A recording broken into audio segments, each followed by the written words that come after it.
Guys, lihat, ada balap mobil tuh. Ketiga mobil tersebut saling beradu kecepatan. Seperti yang kalian lihat, mobil kuning adalah mobil pertama yang mencapai garis finish. Mengapa demikian? Karena mobil kuning memiliki kecepatan dan percepatan yang tinggi dibanding mobil yang lainnya. Kenalin, kami dari kelompok 2, tim santuy anti kecot. Assalamualaikum warahmatullahi wabarakatuh. Perkenalkan, saya Ananda Vidias dan kawan-kawan dari kelompok 2 akan menjelaskan mengenai materi aplikasi turunan, yakni pada subbab jarak, kecepatan, dan percepatan. Jarak, kecepatan, dan percepatan adalah tiga besaran yang sangat berkaitan dengan antara satu dengan yang lain. Ketiga besaran ini sangat bergantung oleh adanya waktu, sehingga waktu sangat mempengaruhi ketiga besaran ini. Poin pertama yang akan kita bahas adalah kecepatan. Kecepatan sendiri dibagi menjadi dua pada materi kali ini. Kecepatan rata-rata dan kecepatan sesaat pada titik tertentu.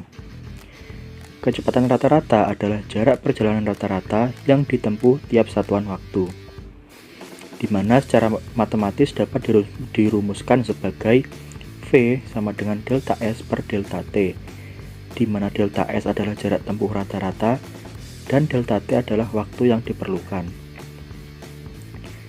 Namun jika rumus ini dirubah menjadi bentuk fungsi, maka akan menjadi ST plus delta T min ST per delta T. Untuk lebih memahaminya, mari kita masuk ke dalam soal yang akan dibahas oleh Aldila Laraina. Baik, saya akan melanjutkan apa yang sudah Ananda Vidias jelaskan sebelumnya. Di sini saya sudah menyiapkan soal serta pembahasan tentang kecepatan rata-rata pada turunan posisi. Berikut tampilan soalnya. Untuk menyelesaikan permasalahan tersebut, kita dapat menggunakan rumus kecepatan rata-rata sama dengan delta S per delta T atau delta X per delta T. Oleh karena itu, kita tentukan terlebih dahulu untuk X dalam kurun waktu 0 detik dan X dalam kurun waktu 2 detik. Setelah mendapatkan hasilnya, kita masukkan lagi ke dalam rumus menjadi X2 min X1 per T2 min T1 sama dengan 22 min 2 per 2 min 0. Lalu mendapatkan hasil 20 per 2 dan hasil akhirnya adalah 10 meter per sekon. Untuk penjelasan selanjutnya akan dijelaskan oleh kawan saya, Ana Yuri Andrea. Saya akan menjelaskan mengenai kecepatan sesaat. Kecepatan sesaat adalah kecepatan suatu benda pada saat tertentu atau pada titik tertentu. Nah, rumus kecepatan sesaat dapat dikaitkan dengan materi turunan loh.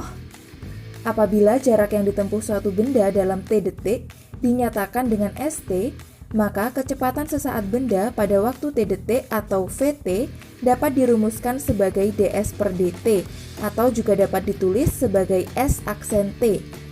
Dengan kata lain, rumus fungsi kecepatan sesaat atau VT sama dengan turunan pertama fungsi jarak terhadap waktu atau ST.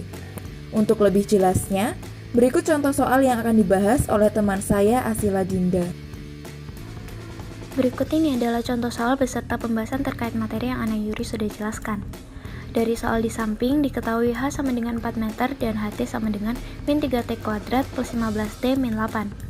Kita bisa mengganti HT menjadi 4 sehingga persamaan menjadi min 3T kuadrat plus 15T min 8 sama dengan 4. Untuk memperoleh T, maka persamaan tersebut harus sama dengan 0. Setelah itu, kita sederhanakan menjadi T kuadrat min 5T plus 4 sama dengan 0, sehingga T sama dengan 4 atau T sama dengan 1. Dari yang teman saya jelaskan tadi, rumus dari kecepatan sesaat ialah VT sama dengan dst per dt atau S aksen T, yang berarti turunan dari S atau jarak. Di soal ini, H atau ketinggian sama saja dengan S, sehingga apabila kita turunkan persamaan H, kita dapat memperoleh persamaan V, yakni min 6T plus 15. Setelah itu, kita substitusikan T sama dengan 4 atau T sama dengan 1, sehingga hasil diperoleh min 9 meter per sekon dan 9 meter per sekon. Untuk materi selanjutnya akan dijelaskan oleh teman saya Octavia Hoirotun-Nisa. Sebelumnya, di poin pertama, Ananda Vidias sudah membahas tentang kecepatan ya. Selanjutnya, di sini saya akan membahas poin kedua, yaitu percepatan. Pada materi kali ini, percepatan sendiri dibagi menjadi dua, yaitu percepatan rata-rata dan percepatan sesaat pada detik tertentu. Percepatan rata-rata adalah hasil bagi antara perubahan kecepatan dengan selang waktu yang digunakan selama perubahan kecepatan tersebut, di mana secara matematis dapat dirumuskan sebagai A sama dengan delta V per delta T. Tetapi jika rumus ini dirubah menjadi bentuk fungsi, maka akan menjadi Vt plus delta T min Vt per delta T. Agar lebih mudah untuk memahaminya, marilah kita masuk pada soal yang akan dibahas oleh teman saya yaitu Devi Arika. Untuk menjelaskan lebih lanjut materi yang disampaikan oleh Okta, saya telah menyiapkan soal dan pembahasan sebagai berikut. Untuk menyelesaikan soal di atas, kita bisa gunakan rumus A sama dengan delta V dibagi delta T. Pertama-tama kita cari delta V pada 3 dan 1 sekon dengan mensubstitusikan waktunya.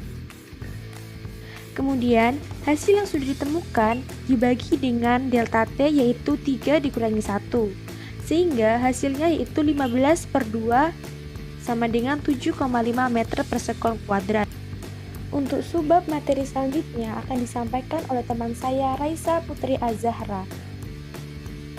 Selanjutnya kita akan bahas tentang percepatan sesaat benda pada detik ke T. Percepatan sesaat merupakan perubahan kecepatan dalam interval waktu yang sangat singkat. Percepatan sesaat adalah turunan pertama dari kecepatan terhadap waktu atau turunan kedua dari jarak terhadap waktu. Sehingga secara matematis dapat ditulis menjadi AT sama dengan dV per dt dikali T. Di sini dV per dt digunakan karena rumus percepatan sendiri adalah delta V per delta T. Vt bisa kita masukkan dst per dt karena itu merupakan rumus kecepatan sesaat yang sudah dibahas oleh Anna Yuri. Sehingga rumus akan menjadi d per dt dikali dst per dt yang sama dengan d kuadrat st per dt kuadrat yang ekuivalen dengan turunan kedua dari jarak terhadap T. Dari sini, kita dapat membuktikan bahwa percepatan sesaat benda pada detik ke T itu sama dengan turunan kedua dari jarak terhadap T. Nah, untuk pengaplikasian rumus, mari kita simak pembahasan soal berikut oleh Randy Zanuarisma. Seperti yang sudah dijelaskan oleh Raisa Putri, di sini saya sudah menyiapkan soal serta pembahasannya. Disimak baik-baik ya. Karena turunan S terhadap T adalah sama dengan kecepatan sesaat benda dan percepatan sesaat benda sama dengan turunan dari fungsi V, maka percepatan sesaat benda dapat kita cari dengan turunan kedua dari fungsi S, di mana turunan pertama dari fungsi S itu sendiri adalah minus 32T dan turunan kedua dari fungsi S adalah minus 32. Jadi percepatan sesaat bola saat detik kedua adalah minus 32 meter per sekon kuadrat. Oke guys, jadi segitu dulu video dari kelompok 2 yang bisa disampaikan. Kurang lebihnya mohon maaf. Assalamualaikum warahmatullahi wabarakatuh.